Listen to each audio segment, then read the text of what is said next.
Officials from FEMA were on the ground over the weekend meeting with community members and assessing the damage. And FEMA Administrator Deanne Criswell was on that visit and joins us now from Alexandria, Virginia. Administrator, good morning. Thank you for being here.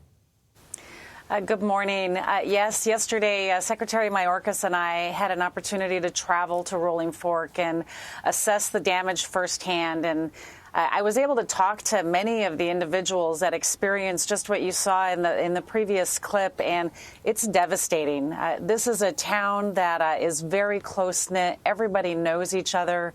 And even talked to somebody that was in that restaurant that as soon as they got out, went back home into their neighborhood to help people that were in their homes and get them to safety.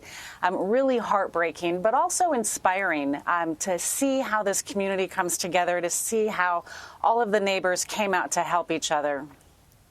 What concerns you the most right now? I mean, we can see from the images that we are going to have a long-term recovery on our hands here, and we are going to be able to be on the ground with them and support the state of Mississippi. I talked to Governor Reeves extensively about some of the things that he's going to need. Housing is going to be our biggest issue, and we are going to work with the governor and his team to make sure that we are finding creative solutions to help this community rebuild and what we can do for them in the interim to give them some type of transitional assistance and a safe place to stay. I just heard you say, Ms. Criswell, long-term recovery. Do you have a timetable on that? What exactly does that mean? And what will FEMA do right now for these people? But what does long-term recovery mean? Let's take that part of the question first. Yeah, I mean, we are going to have to rebuild this community, right? We're going to have to rebuild the homes. We're going to want to make sure that people stay in this community. Everybody that I talked to said they want to live here. This is where home is. And so we want to make sure that not just rebuilding the homes, but making sure that these small businesses get back up and running, that we get the infrastructure back up and operational so people don't leave and they do stay. And we give them that safe place that they can live while we're rebuilding the businesses, rebuilding this community, and hopefully making it safer, more resilient against future tornadoes. So you're talking months, years?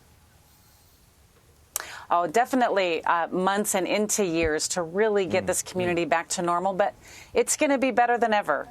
Everybody was so inspired, and they have great hope about what's in store for them in the future as we continue to work with them during this rebuilding process. Hope is what they need. Administrator Nate here. We know that these catastrophic weather events are happening more frequently, but we also know that over the last handful of years, there have been more billion-dollar disasters. Do you have the funds to keep up with these very costly disasters? You're so right that we are continuing to see an increase in the number of severe weather events that are happening across the country. Right now, we have the funds to support the initial response operations that are going on right here within Mississippi.